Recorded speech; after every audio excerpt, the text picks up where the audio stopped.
Mommy, don't go! The black billionaire heard the cry and ran toward the children. Mommy, don't go! The words cut through the howling wind like a knife. Small, fragile, desperate. A little boy's voice, too soft to travel far, but powerful enough to stop a grown man in his tracks. Nathaniel Carter stopped moving. He had just stepped out of his black SUV, boots sinking slightly into the wet gravel behind the old family barn. The Montana air was bitter, sharp with pine and the coming storm. Rain clattered against the tin roof of the shed nearby, and the wind tugged at the hem of his wool coat. But that voice, quiet, pleading, pierced deeper than the cold ever could. Nathaniel turned toward the sound, the old shed.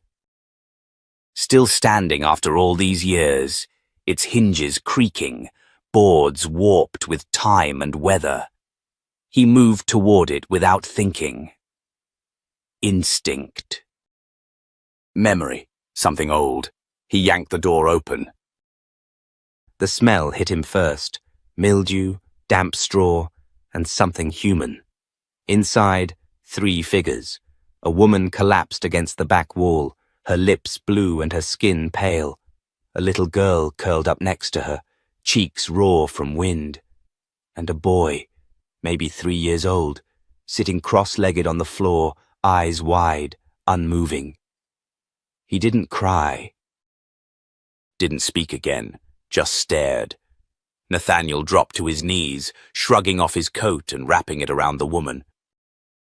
She was ice cold, still breathing, but just barely. The boy shifted slightly as Nathaniel reached for the girl. "It's okay," Nathaniel said softly. "I'm here to help your mom." No answer. The boy didn't flinch. But he didn't run either. "What's your name, kid?" Still nothing. But his eyes never looked away. Nathaniel gently picked up the girl, cradling her against his chest, then lifted the woman. Lighter than he expected. Exhausted. Soaked to the bone. Her hair clung to her face in tangled, icy strands. "You can come with me," he told the boy. "Or you can stay, but your mom and sister need help, right now." The boy stood slowly. His tiny hand reached out, not for Nathaniel, but to grip a corner of his mother's soaked jacket. And without a word, he followed. Maggie, the estate's longtime caretaker, stood on the porch with warm towels already in hand. She didn't ask anything, just moved, efficient. Focused, afraid. Nathaniel loaded them into the back seat. Turned the heat all the way up, checked the mirror. The boy was still staring at him. Not afraid, just watching, like he already knew what people were capable of, and was deciding whether Nathaniel was one of them. Inside the main house, everything moved fast. Maggie boiled water. Brielle was laid on the guest bed under thick quilts. The girl, Amara, was changed, warmed, fed. The boy stayed close, quiet, protective. It wasn't until later that night, as Nathaniel returned with dry clothes and a mug of warm milk, that the boy finally spoke. "Her name is Brielle. She's my mom." Nathaniel knelt beside him. "What's your name?" "Elijah," the boy said, barely louder than a breath. "But she calls me Eli." Nathaniel nodded. "You did good, Eli. You kept her safe." The boy didn't reply. He just crawled onto the bed beside his sister and placed a hand on his mother's arm. By morning, Brielle stirred. Her first sensation was warmth. A soft mattress, the scent of cinnamon. Then, panic. "The kids, they're safe." The voice came from the corner. Calm. Deep. "Steady." She turned. A tall black man sat in an armchair watching her. His elbows rested on his knees, his expression unreadable, but not unkind. Elijah, Amara. They're downstairs. Warm, fed. Maggie's watching them. She stared. Her voice cracked. Who are you? Nathaniel Carter, he said. You were in my shed. I found you last night. Embarrassment flushed her face. I wasn't trying to break in, You weren't breaking in, he interrupted gently. You were surviving. Silence, then her voice, brittle and low. He threw us out. His family said I didn't belong. That if I didn't leave, they'd call the police. So, I left. Nathaniel didn't respond immediately. He stood, moved to the window, let her keep talking. I was married to a man named Troy Jennings. His family never accepted me, said I was a mistake. That my kids didn't belong to him, but they do. He's their father. Her breath shook. Last week his mother told me I was done, just like that. No money. No ride, no plan. Nathaniel turned. Why come here? I didn't know where I was going, she said. I just walked, saw a light, thought maybe the barn would be warm. He exhaled. I was 6 years old when I was left in that shed, Nathaniel said softly. Foster system forgot me. Man who dropped me off never came back. I stayed there for 3 days. Brielle stared at him. Third night, someone found me, took me in. Raised me until he passed. That's why I came back here, to remember. A beat passed. That's why I heard your son. The silence between them wasn't awkward. It was heavy, sacred. I don't know what you plan to do, Nathaniel said finally. But you and those kids aren't walking back into the cold. Tears slipped down her cheeks. I have nothing to give you. You already did, Nathaniel said. You gave them a mother who didn't leave. She covered her face with her hands, trembling. He didn't move to comfort her. He just stayed. Because sometimes, the strongest thing a person can do is stay. The video went viral, and her past came knocking. The video lasted only 45 seconds. Shaky, taken from behind a rainy window. It showed a soaking wet woman collapsing into the arms of a tall man, 2 children clutching her coat. The caption read, Homeless Mom and Kids Rescued in Montana Storm by Billionaire Nathaniel Carter. By morning, it had 3 million views, but Brielle didn't know that. She sat on the edge of a warm bed, watching Eli and Amara breathe in perfect rhythm. Their skin no longer pale, their bodies relaxed. Then came the knock. Nathaniel stood in the doorway, flannel shirt, rolled sleeves. Come downstairs, breakfast is ready, Maggie's orders. I don't want to wake them, she whispered. We'll keep their plates warm. She followed him. In the kitchen, Maggie was flipping eggs and humming. The smell of cinnamon toast wrapped around her like an old memory. Sit down, sugar, Maggie said without turning. You look like you haven't had real food in days. Brielle sat. Nathaniel handed her a mug of coffee. Then after a pause said, Someone filmed us last night. It's online. She froze. What? It's everywhere. News outlets. Social. Some people don't know your name yet, but they know your face. Her hands tightened around the mug. I didn't ask for this. I know, Nathaniel said. But the world doesn't always wait for permission. She stared at the floor. If Troy sees it, Nathaniel's voice sharpened. Let him. She looked up. Why would you say that? Because he needs to see what he walked away from. Her lip trembled. He'll come for us now. Then let him, Nathaniel said. This time you're not alone. She stared at him, not with fear, but with disbelief. Downstairs, Amara toddled in and climbed into Brielle's lap. Nathaniel smiled. "I've got crayons in the study, little one." "Want to draw?" She nodded, and soon vanished down the hall. Brielle exhaled. "She hasn't drawn since Colorado." "What about Eli?" "He's different." Quiet. He watches, feels more than he says. A knock at the front door broke the moment.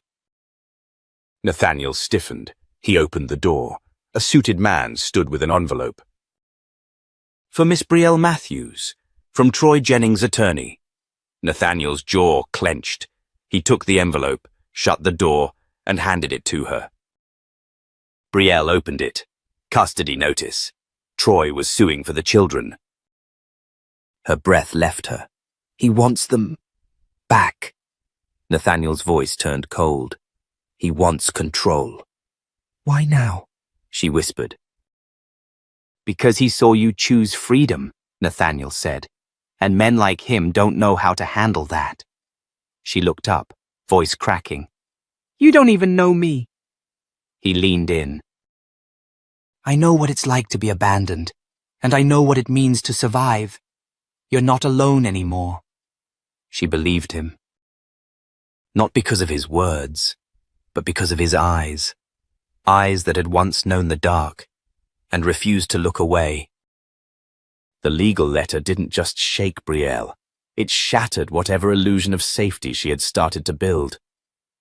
That night, after the children had fallen asleep in a room filled with soft yellow lamplight and freshly laundered sheets, Brielle sat alone by the fireplace, her hands gripping the edge of the envelope like it might still bite. The silence in the house was thick, but not oppressive. Outside, snow had begun to fall again, gentle, steady. She watched it melt against the window and wondered how long she had before Troy made his next move. Nathaniel walked in quietly, holding 2 mugs of tea. He set one down beside her and didn't speak. He never pushed, and somehow that made her want to talk more. "I thought I had more time," she said finally. Nathaniel didn't pretend to have answers. "Troy's not patient. He wants to scare you into running again." She looked over at him, eyes hollow. "He's good at that." "But you're not the same woman who walked out that door," Nathaniel said. "You're stronger now." "Am I?" Her laugh was quiet and dry. "I still get scared every time I hear a car pull into the driveway." "You've got every right to be scared," he said. "But don't confuse fear with weakness. The first time I got locked in a foster home basement, I couldn't stop shaking. The second time, I kept the light bulb from the ceiling in my pocket, like I could hold on to something bright. It didn't make the dark less terrifying, but it reminded me I was still alive." Brielle stared at him. "Why are you telling me that?"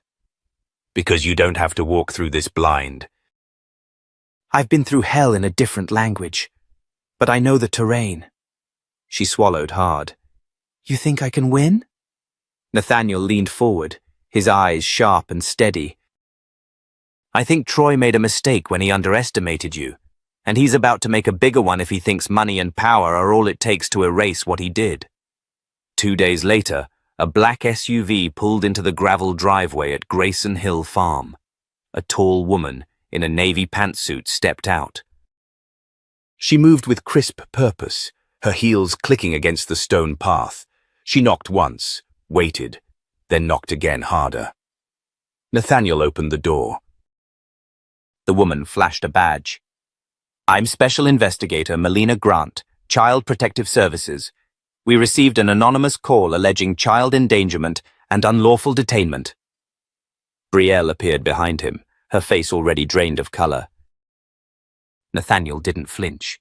"You're not taking anyone out of this house unless you have a court order." "I don't need a removal order for a field interview," Grant said. "I can speak with the children." Now, Brielle stepped forward, trying to steady her breath. "I haven't endangered my kids. They've never been safer." "That's not my call to make," Grant replied. "It's a preliminary check. If you're telling the truth, it'll be documented." Nathaniel met Brielle's eyes. A silent question passed between them. She nodded once. Amara was curled up in the sunroom, playing with crayons. Eli sat nearby, half watching his sister, half sketching a mountain range from memory. "Can I speak to you two for a moment?" Grant asked gently. Eli looked up first. His eyes narrowed. "Are you here to take us?" he asked flatly. Grant knelt down. "No, sweetheart." "I'm just here to make sure you're okay." Amara tugged on her sleeve. "My mommy tucks us in now, and Uncle Nathaniel makes soup that smells like cinnamon." Eli didn't smile. He just handed her a drawing. It showed a house with thick walls, 2 children in the middle, and a tall man standing between them and a dark figure at the gate. Beneath it, a single line written in blocky letters. "He didn't come for us until it was too late." Grant stared at the picture for a long time. Back in the kitchen, she set down her tablet and looked at Brielle. "This isn't standard, but off the record, I've read a dozen false custody claims this month. I've never had a kid hand me a drawing that told me everything before I even asked a question." Brielle blinked back tears. "You'll get a clean report," Grant said. "But a custody trial is still coming. He's playing hardball." Brielle nodded. "Then I'll hit back harder." Grant gave a half smile. "Good. Just make sure your punches land legally." After she left, Nathaniel turned to Brielle. "Troy's not just trying to scare you. He's laying traps. You need more than defense. You need strategy." "I've never been strategic," she said quietly. "I've always just endured." "Then it's time to stop enduring." That night, Nathaniel called in a favor.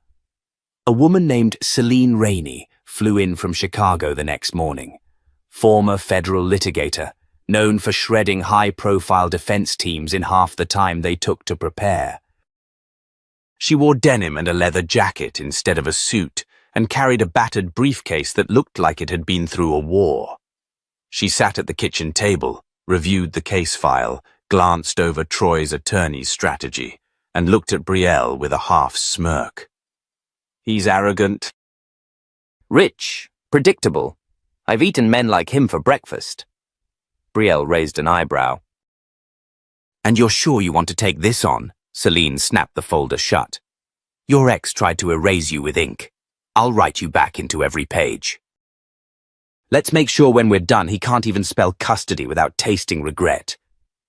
But while Brielle was preparing to fight, Troy was preparing to bury her. He met with a man in the back of a cigar lounge, late 40s.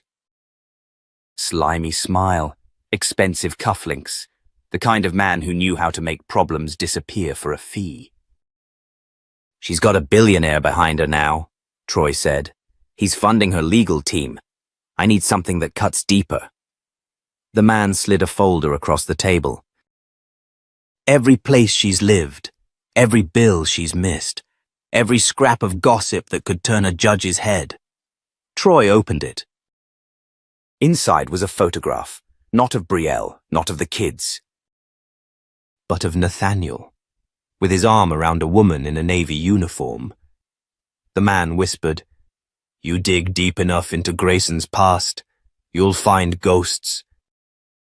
You just have to know where to bury them again." Troy smiled slowly. "Let's ruin them both." Back at the farm, Brielle stared out at the snow-covered trees, holding a hot cup of tea. Nathaniel came to her side. "You ready?" he asked. She looked up, her jaw set. "I'm ready to stop running." And for the first time, her voice didn't waver. The courthouse smelled like old paper and cold ambition. Brielle Matthews stood outside the hearing room, hands clenched around a folder that held more than legal arguments. It held years of silence, bruises no one saw, and a voice she was finally ready to use. Celine Rainey stood beside her, unreadable, calm as a loaded gun. "You don't flinch," she said quietly. "Not today." Brielle nodded. though her stomach twisted like rope. Across the hallway, Troy Jennings adjusted his sleeves, pale grey suit tailored perfectly, hair slicked back like the past 5 years hadn't taught him a single thing. When his eyes met hers, he smirked, the kind of smirk that once made her second-guess herself. Not anymore. Inside, the courtroom felt colder than the wind outside. Tall windows let in pale light, but it didn't reach the corners. A few reporters sat in the back. Judge Naomi Park presided, sharp-browed, serious, but fair. Troy's attorney stood first. Polished. Practiced. Your Honor, my client requests joint custody, not out of hostility, but genuine concern. Miss Matthews removed the children without legal notification and is now residing on private property, owned by an unrelated male. He let that last phrase hang in the air, like a slow-moving insult. She is isolating the children, he continued, from stability, from structure, and from a father who wishes to be involved. Celine rose smoothly. Ms. Matthews left because she and her children were subject to repeated emotional and psychological abuse. We will provide medical reports, neighbor testimony, and recorded communications proving Mr. Jennings' pattern of intimidation and neglect. And the so-called unrelated male, Mr. Nathaniel Carter, is a respected businessman, the man who physically rescued Ms. Matthews and her children from a storm that could have killed them. Judge Park scribbled a note. Proceed. Both sides will be heard. Brielle took the stand first. She spoke softly at first, but her voice didn't shake. She described the night Troy's family forced her out with nothing but a bag and 2 sleeping children.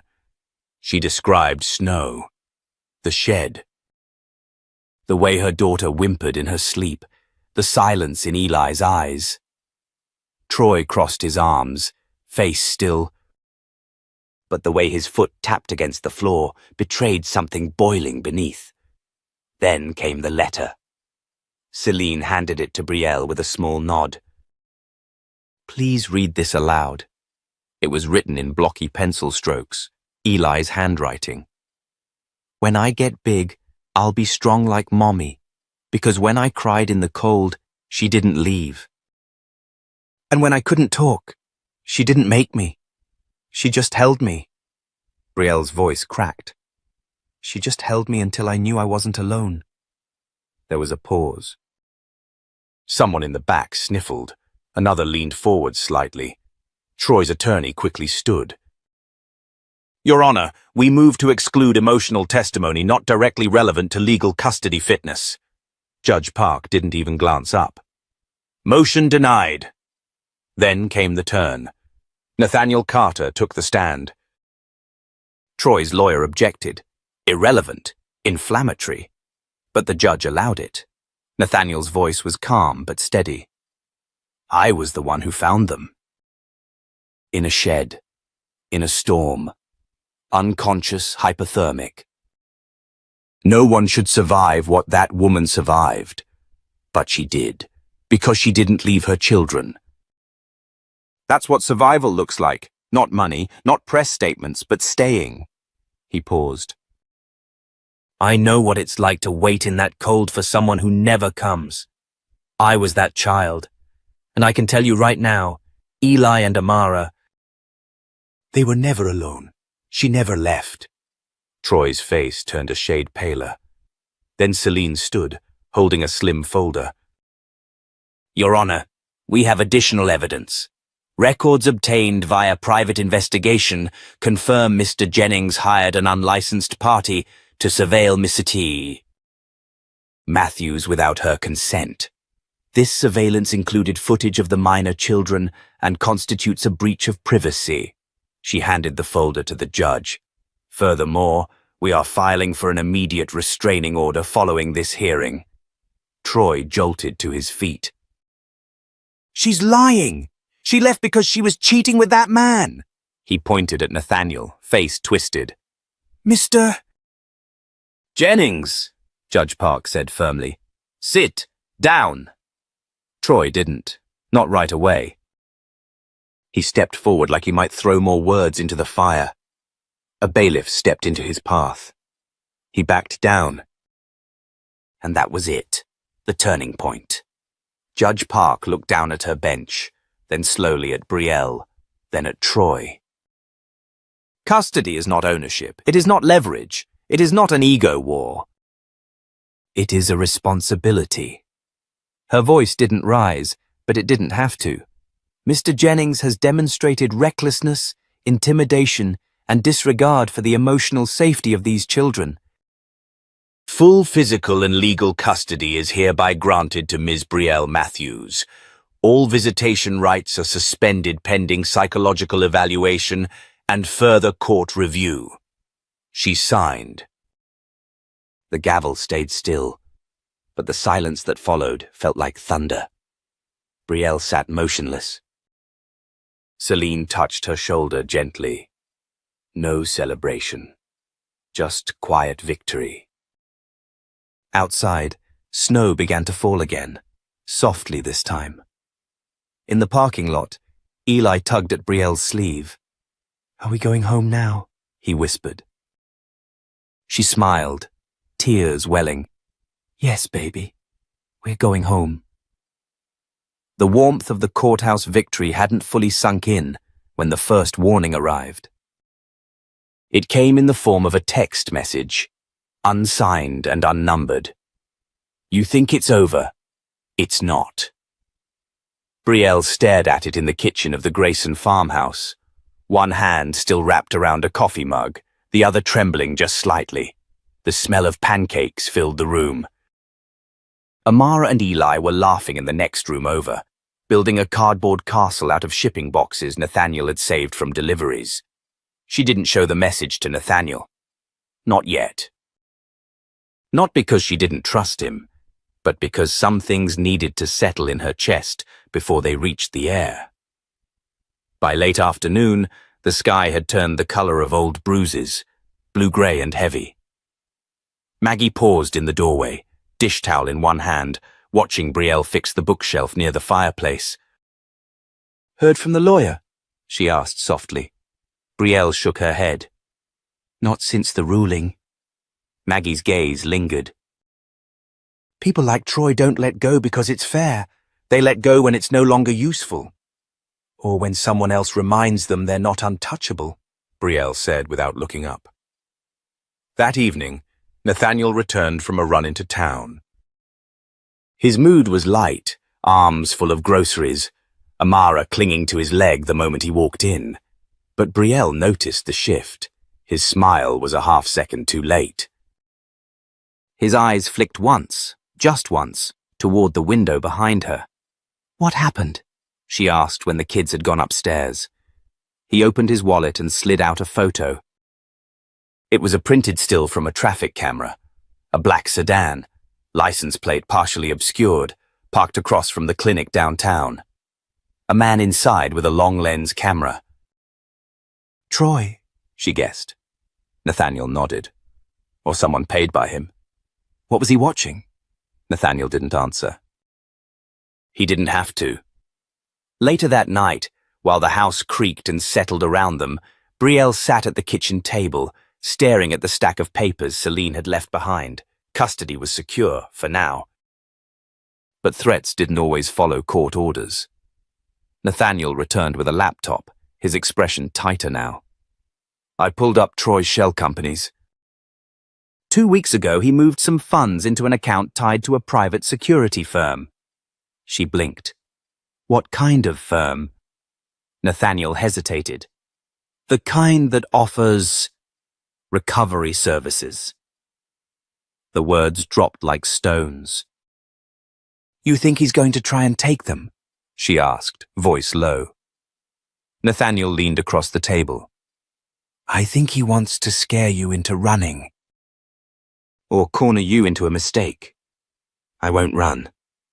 "I know," he said quietly. "But we need to be ready if he forces a confrontation." The next day, Maggie took the kids to the community library, giving Brielle space to breathe. But the house didn't feel peaceful. It felt watched. She went through every door, checked every window. At the back of the property, near the barn, she spotted something strange, tracks in the snow. Deep and recent, not hers, not Maggie's. When Nathaniel returned that evening, she showed him. He followed the tracks silently, crouched near the edge of the tree line, and picked something up. A cigarette butt. Still warm. "He's not waiting," Nathaniel said. "He's already circling." That night, Brielle slept with a baseball bat by the bed. It was Nathaniel who broke the silence first. "You don't have to carry this alone, you know." "I'm not," she replied, glancing at the door where Eli and Amara were fast asleep. "I mean the fear. The weight. The instinct to always be ready for something awful." Brielle's voice cracked. "But awful keeps happening." "I know," he said. "But maybe, just maybe, this time you don't have to fight it on your own."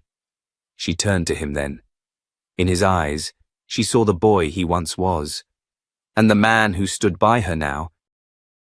No savior, no superhero, just someone who stayed when others left.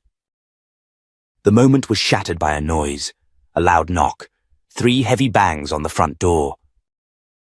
They froze. Nathaniel moved first, stepping toward the hall, motioning for Brielle to stay back. He peeked through the curtain and cursed under his breath. "It's him!" Brielle's heart kicked into her throat. Troy Jennings stood on the porch in the dark, hair soaked from the cold drizzle outside, wearing a smirk and holding a court document in one hand. Nathaniel opened the door only an inch. "You're trespassing." "I'm delivering a formal notice," Troy said calmly, waving the paper. "Filed a motion to appeal custody. You'll be served in the morning, but I figured..." "Why wait?" Nathaniel didn't move. "Leave." But Troy stepped closer. "You really think you're going to replace me, man? You think a couple of warm dinners and bedtime stories makes you their father?" From behind Nathaniel, Brielle's voice rang out, sharp and clear. "No. What makes him their father is the fact that he never once made them feel afraid." Troy's jaw tightened. "You'll regret this, Brielle." "Courts change their minds, people flip. All it takes is one mistake." Nathaniel opened the door a fraction more. "Then I suggest you go back to your lawyer and pray we don't show them this footage." He pointed to the camera above the porch light. Troy's expression cracked. "You've been recording?" "Since the custody hearing," Nathaniel said. "Smile for the judge." Troy dropped the smirk. He stepped back, rain drenching his shoulders, and tossed the document onto the steps. Then he turned and walked away. Brielle didn't move for a long time, not until the sound of tires on gravel faded completely. She looked at Nathaniel. "What do we do now?" He reached for her hand. "We don't blink. We protect them. We protect each other, and when the next move comes, we hit back harder." And in that silence, Brielle knew. This wasn't the end of a fight.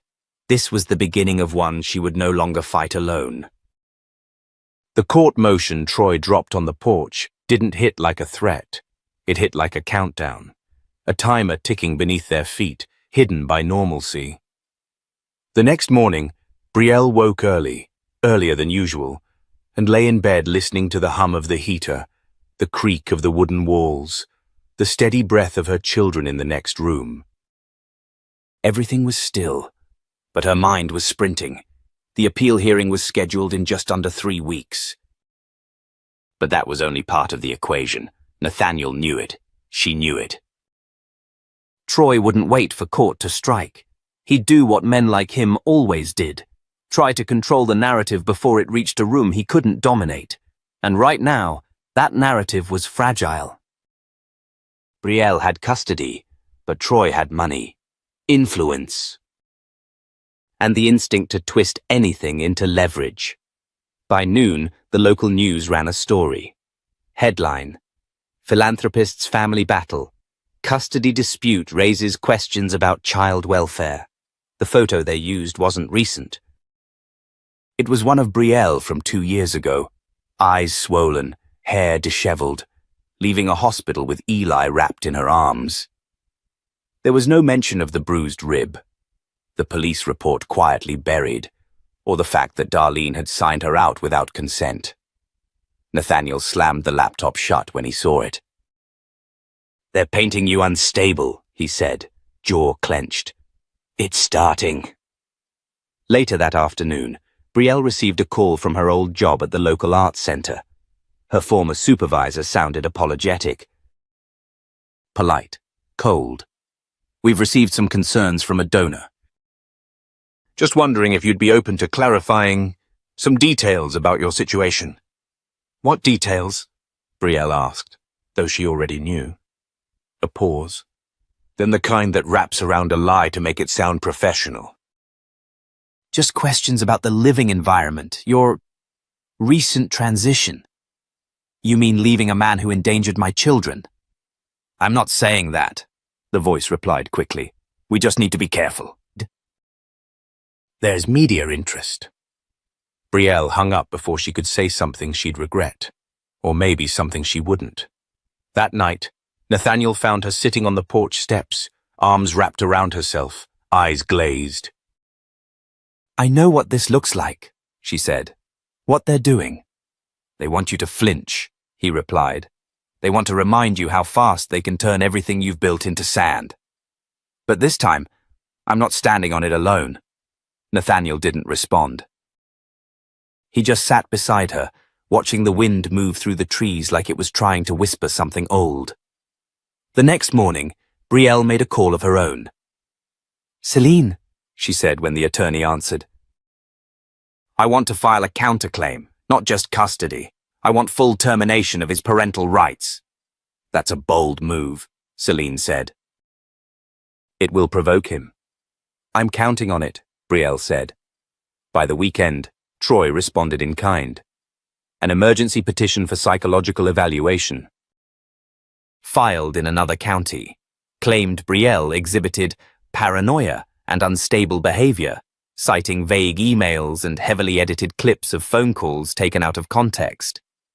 But there was one mistake. The petition listed a date Brielle had been in another city entirely, speaking at a local women's shelter. Maggie had driven her. There were photos. Witnesses, video. It was a small crack. But it was all they needed. Nathaniel reached out to a friend from law school, a digital forensic expert. Within 48 hours, they traced the video clip to a tampered recording sent from an IP address inside Darlene Jennings' gated community, not a lawyer's office. Celine filed an emergency motion to strike the petition. The judge didn't just agree. She opened a formal review into Troy's use of falsified evidence. For the first time, the tide shifted. And Troy panicked. Late one night, while Brielle was settling Amara into bed and Eli lay curled on the couch reading, Nathaniel got a call. He stepped outside to take it. When he came back, his face was pale. That was Andre Bell, a contact I used to work with. He says Troy's desperate, called in favors from people who don't ask questions, people who owe him. Brielle's stomach sank. What kind of favors? Surveillance teams, under-the-table custody retrieval, illegal but hard to trace. Like a kidnapping, she whispered. Nathaniel nodded. They sat in silence for a moment, the truth thudding in their chests like a second heartbeat. I'll fix the security system tonight, Nathaniel said. Double the cameras, motion sensors on the back gate. And what about when we're not home? She asked. We don't leave them out of sight. Not for 1 second. But the real shift came 3 days later. A woman showed up on the property. Not the type you expect in a rural town like New Crestwood. She wore a crisp black blazer, boots without a speck of dirt, and mirrored sunglasses that gave away nothing. She said her name was Renee Mathers, private investigator, hired by Troy. But she didn't come with threats. She came with something else. Look, I've worked for men like him, she said, hands open. I've seen what they do when the courts don't rule their way, what they tell themselves to sleep at night. But this one, he's on the edge. He's going to do something that'll hurt everyone. Then walk away, Brielle said. I already did, Renee replied. But I'm not leaving empty-handed. What do you want? Nathaniel asked. A chance to even the scale. You want his pressure points. I've got them. Bank accounts, old settlements. Quiet payouts, including one to a former girlfriend in Houston. I'll give it to you. Pro bono. Why? Brielle asked, her voice low, cautious. Renee hesitated. Because the look in your kid's eyes when I watched that hearing footage. That kind of fear? I've seen it before. In the mirror. She left a flash drive. No names, no trail, just truth. That night, Brielle opened the files and saw everything. Wire transfers to women. Non-disclosure agreements. Payment trails to silence. One of the women, Tiffany Blake, was still reachable. Living in Seattle. Celine called her the next day, and Tiffany, bless her brave soul, agreed to testify. The narrative was crumbling. Troy's empire of appearances began to rot from the inside, but he wasn't finished. That night, while Maggie slept upstairs and the kids were finally at peace, someone threw a brick through the front window, wrapped in duct tape. Inside, a note. You think you've won? Watch what happens next. Nathaniel stood at the doorway, holding the brick, his eyes dark. Brielle picked up the note with steady fingers. No more hiding, she said.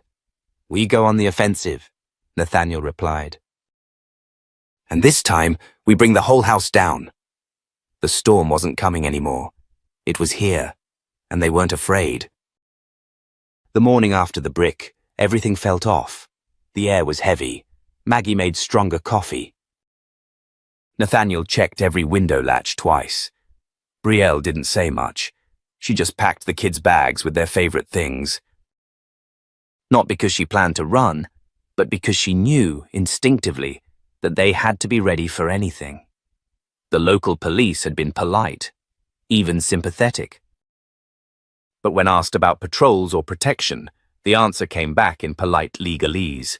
No clear evidence, no threat on record, nothing actionable. Brielle laughed bitterly when she heard it. So what? We wait until they come through the door? Nathaniel didn't answer. He just loaded a shotgun and placed it behind the pantry door. But fate had other plans. Later that day, a letter arrived. Not from Troy. From the courthouse. The judge had accepted the motion to admit new evidence. Tiffany Blake's testimony was officially on record. And more than that, Judge Whitley was reopening the original 2019 case involving Brielle's hospital visit, the one quietly dismissed. This isn't just about custody anymore, Celine said over the phone. If this goes to full review and they prove witness tampering, Troy could face criminal charges. A beat. You should prepare for him to lose control. And that's exactly what happened. 2 days later, Troy Jennings showed up at the farm. No SUV, no lawyers, just him. In the flesh. Wearing a charcoal suit, hair slicked back like it was still 5 years ago, and he hadn't already been stripped of his mask. Maggie spotted him first from the kitchen window. Brielle, she said sharply.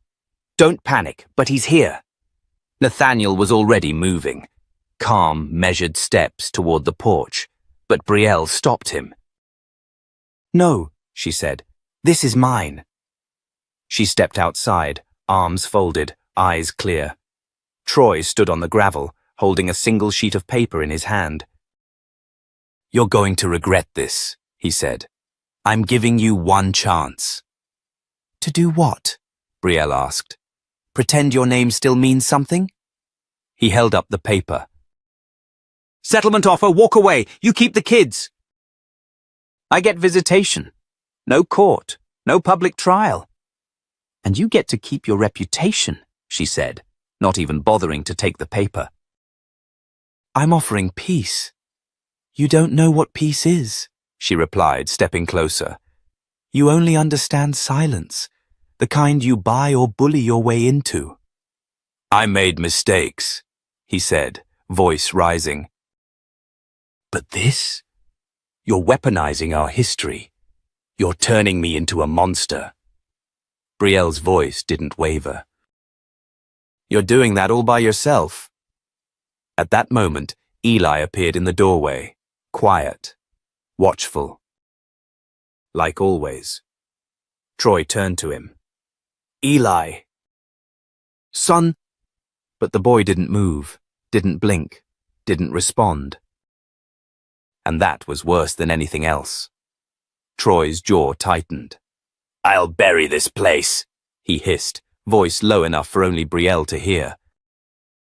You think one judge matters? I have people, I always have people. Brielle leaned in, her tone like a blade. Then I hope they're ready to go down with you. Nathaniel stepped out now, slowly, standing between Brielle and the driveway. Troy stared at him. You think you're the hero here? You think she picked you? Nathaniel didn't flinch. I think she picked herself, and that's why you lost. Troy didn't say another word.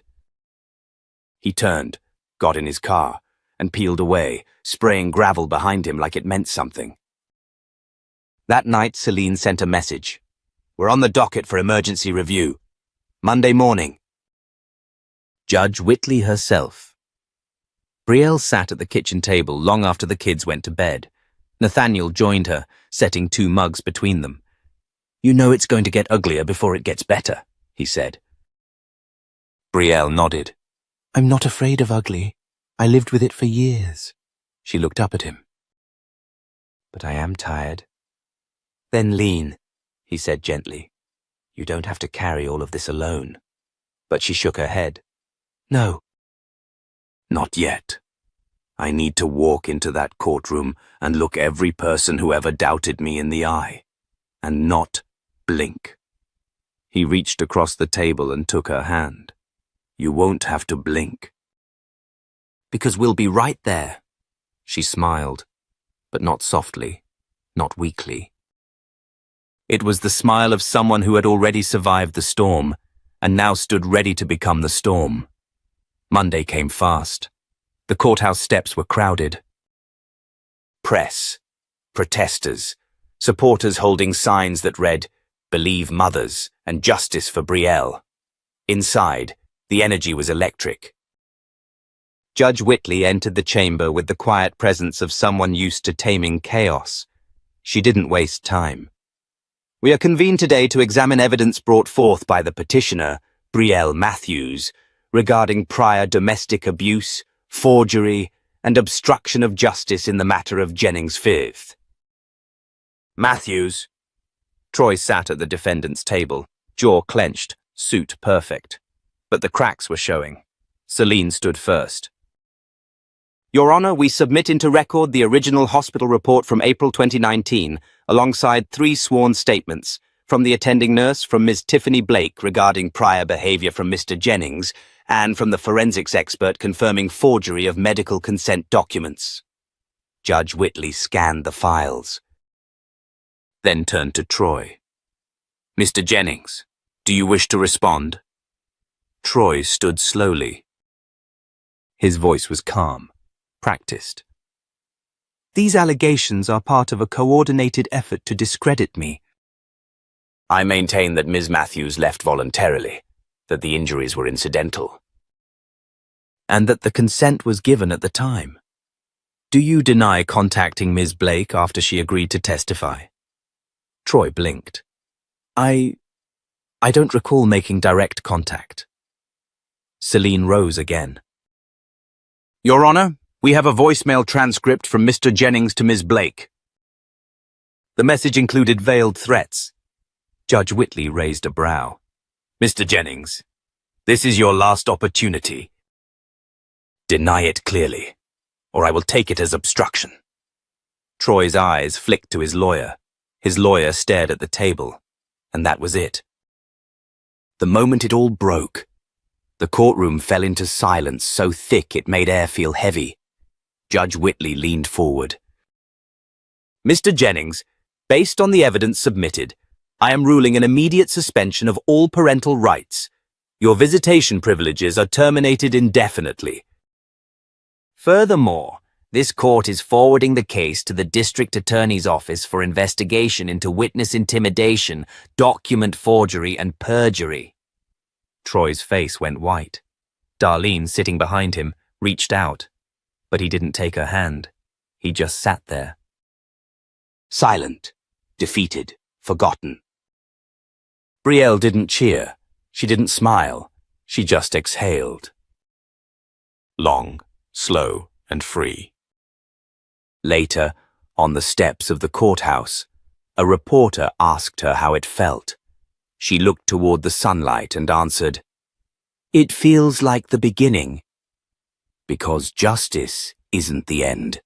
It's the door you open so others can walk through too. And behind her, Nathaniel, Eli, and Amara stood in the light, unshaken, whole. The days after the hearing passed in a strange golden hush. It wasn't quiet exactly, not with Amara racing through the fields chasing Eli, or Maggie humming gospel songs while stirring collard greens, or Nathaniel fixing the screen door for the third time because Eli kept slamming it open in excitement. But it was the kind of hush that comes after a storm, when the house still smells like rain, and you're not sure whether to laugh or cry, so you do both. Brielle sat on the back porch watching the kids draw chalk suns and crooked hearts on the concrete. Her court-issued custody certificate lay folded in her lap. Not because she needed to see it again, but because touching it still reminded her it was real. She hadn't spoken to Troy since the ruling. No calls, no messages. His legal team had gone silent. Rumors swirled about indictments and federal interest in his financial records. But for Brielle, the most satisfying justice wasn't the prison he might face, it was the silence. The kind where his voice no longer owned space in her head. Nathaniel came up behind her, a glass of iced tea in each hand. "You haven't stopped moving since Monday," he said. "I don't know how to be still," she admitted, laughing softly. "I've been in survival mode so long, I don't know what comes next." He sat beside her, nudging her shoulder. "Then maybe don't think about next just yet. Just be here." She looked at him, at the man who had once opened a shed door and changed everything. "Why did you come out there that night?" "Really?" Nathaniel stared across the fields. "Because when I was 6, I cried in that same darkness, and no one came. And when I heard that voice, Eli's voice, I couldn't let it happen again. I didn't know who he was. I just knew. The cry was the same." They sat in silence for a moment. Then Brielle asked quietly, "And what do you hear now?" He turned to her, eyes steady. "A home." She blinked, and a tear slipped down her cheek, not from pain, but from recognition. Later that afternoon, Maggie brought out a surprise. A wooden plaque, hand-carved by Nathaniel and Eli, painted by Amara.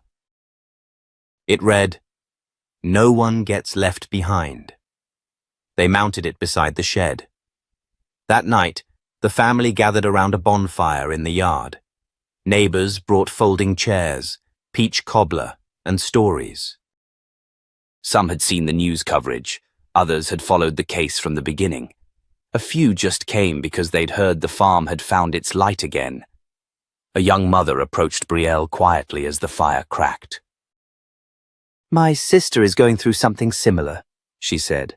"I didn't think people like us ever got justice. But your story gave her hope." Brielle smiled softly.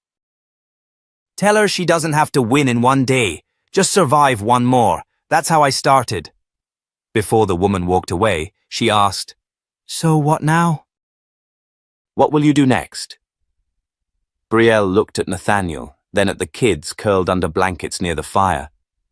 "I'll build something they can stand on," she said. "Something no one can take from them."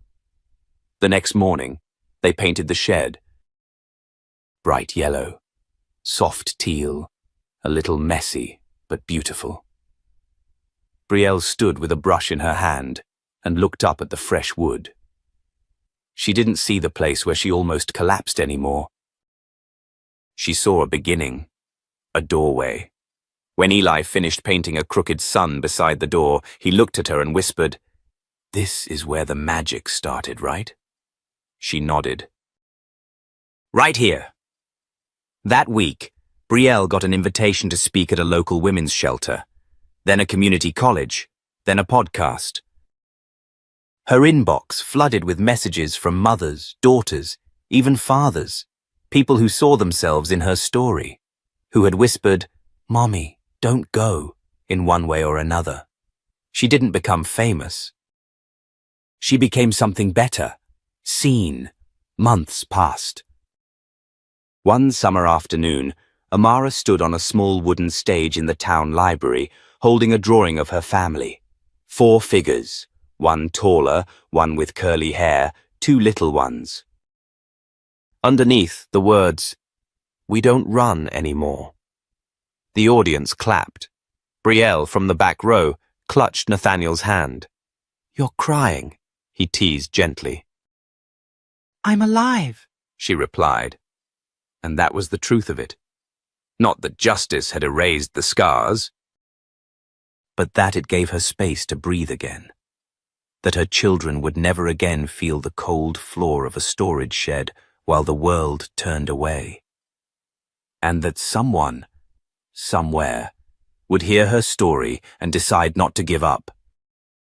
Because in a world where injustice wears 1,000 faces, sometimes all it takes is one person listening when a child says, "Mommy, don't go." Sometimes that's how the healing begins. And if this story moved you, if it reminded you of something buried or gave you hope for something better, then let it live.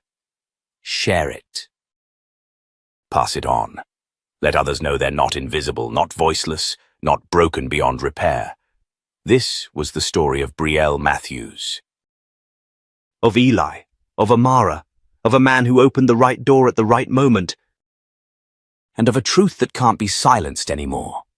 Subscribe to the channel for more real stories, more light in the dark, and more doors that finally open.